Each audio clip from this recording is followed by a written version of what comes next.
Fran, when it comes to the freshmen, this is their first real action, actually, meaningful action. I mean, do you say anything to them to advice, or do you just kind of let the team handle that and let themselves kind of go through that process? Yeah, we played, we scrimmaged Wichita State. They were good. I thought Quincy did a really good job. So, you have one scrimmage, you have one sort of dress rehearsal. I'm not going to make a big thing of it. We take a pretty business-like approach, and I'm sure they can lean on the upperclassmen if they need to. You went with kind of like the hockey line change sort of substitutions in the exhibition. Is that something you plan on doing, or is that just kind of, I'll typically put a couple guys in first, but I mean, if I'm going to play 10, they're going to get in there anyway. They're going to get in there eventually. And I'm not saying I wouldn't play more than 10 because I feel comfortable with the next 2 or 3 guys as well. How has DeSante looked? Obviously, he's in the starting lineup, but how has he looked so far, would you say, in this new role? He's been really good. I mean, he plays both ends. He's creative. He gets to the rim. But, he's going to really compete. And he's moving the ball well. That's, like I said before, I mean, that's a tough one because, I think Josh Dix is right there and has played extremely well. And so have the 2 freshman guards. So. What's North Dakota like? What do you know? Well, they got like 5 guys back that are really good players, and they've got a couple junior college transfers, and they got a really good freshman class, deep. So they're pretty big, but they also have a number of 3-point shooters. I've been really impressed with what I've seen from them on film. Obviously, we don't have anything from this year, but like I said, they got 5 guys back. So Brock kind of strikes me as a guy that really is the next play mentality, doesn't seem to linger on mistakes, and plays with really, really good pace. Is that just sort of what you've seen kind of throughout the summer and leading up the season? Yeah, that's kind of how he's always been. He just plays. He doesn't get too high or too low. He's always going to be an attack guy, which is what we like. And he'll make a few mistakes, but most of the time he makes good plays, good decisions. How important is that for a freshman to be that way, to be that even keel, I guess? Yeah, at this point, once you get to this level, if you've been recruited at this level, you better have an expectation for yourself that I can play here, I can play on this stage, and I know what I'm doing. It used to be a lot harder. Like I've said this before, when you didn't start practice till October 15th, it was really hard for those kids. But now, it's just not. You start practice in June. They know everything that we're doing. Just go do what you do. The reason you were recruited here is because you can play. You have, obviously, some guys have more talent than others in certain areas. We try to blend that, but they're all really good players. They're all tough kids. They're all smart. Just go play. You've seen a good amount of these guys already with the foreign trip and then, of course, the exhibition game last week. Anything that you want to see from last week to this week in terms of? The only thing you ever really want to see is you just want to see improvement, and that's both individually and collectively. So most of our guys have played pretty well. Some of them maybe didn't shoot it as well or didn't have as good a game. You want them to be better. We got out rebounded in the scrimmage, and we gave up 14 threes in the last game. Those kinds of things you want to see improvement on. You don't want to give a team 14 made threes. Fortunately we still won, but you got to play better defense than that. Patrick's coming in here in a bit, I'm told. What do you want to see from him this season? I want to see him play like I think he would expect to play, and like I would expect him to play as a fifth-year senior. Experienced guy, see him be a leader. He's always been a scorer, and I want to see him be in the best shape of his life and be able to compete defensively and, in particular, be able to make plays, when the game's on the line. Does he have to score more this year than last year? He averaged 10 last year. What do you need from him this year, point-wise? I would like to think he would, just the natural progression of it. He's certainly capable of it. Last year, we had Chris averaging 20, and Phillip had a really, really good year. we have, I think, a pretty balanced group in terms of production. So it's not like he feels like he has to go get 20 every night, but I think more than 10 is certainly something he would expect, and certainly I would too. There were games last year, if I remember correctly, that Payton Sanford really seemed to be a voice in the huddle, especially the Michigan State game. How have you seen his leadership kind of take that next step, knowing that he's going to be one of the guys that the younger players are really looking toward? Well, you look around, it's like it's got to be him, it's got to be Patrick, it's got to be Tony. I mean, those are the three guys we talk about all the time. They're the veteran guys on the team. I mean, Josh and DeSante, I feel like are veteran guys, but they're only sophomores. So it's the other three. I wouldn't count out Ben, except that he's new, because he's a really smart player, a really good player, works so hard that he has the credibility to speak up. But he's still, trying to figure everything out that we're doing. He's done a really good job of that. So it's those three guys, and Payton, I think, has embraced that role. Last few years, you've had Connor to lean on as kind of a coach on the floor. Was one of those guys emerged as kind of that coach on the floor guy?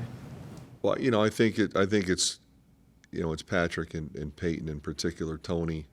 The thing about Tony is we move him around a little bit, but I think he's always been a gamer, but he hasn't been a big vocal guy in that regard. And I've challenged him to be a little more like that. He certainly was, when he was in high school. He was the guy. So hopefully those three guys can handle it. All your guards are interchangeable, can play both positions. How much easier does that make it for you? Well, in particular, Pat, when you see a lot more teams playing four guards, because if you put four guards out there, some of them have to be able to shoot, and some of them have to be able to make plays. But you can play 2-point guards. The point guards we have, they all can score. So that's helpful. You don't have like a pass-only point guard. So that's important. And plus, they have some size. I consider Price a guard, even though he's 6'7", and Josh is 6'5". Tony plays big, so that gives us, I think, the flexibility we need. It seemed like Lodgy and Owen kind of had some high-low action going in the exhibition. Was that something you've worked on with them, or is that kind of them just doing that? Lodgy's really good, as a passer, and Owen can really finish. I think that's, those two guys have meshed well together. They're both. They both have instincts. They both have skills that enable them to, are not just a scorer and a rebounder.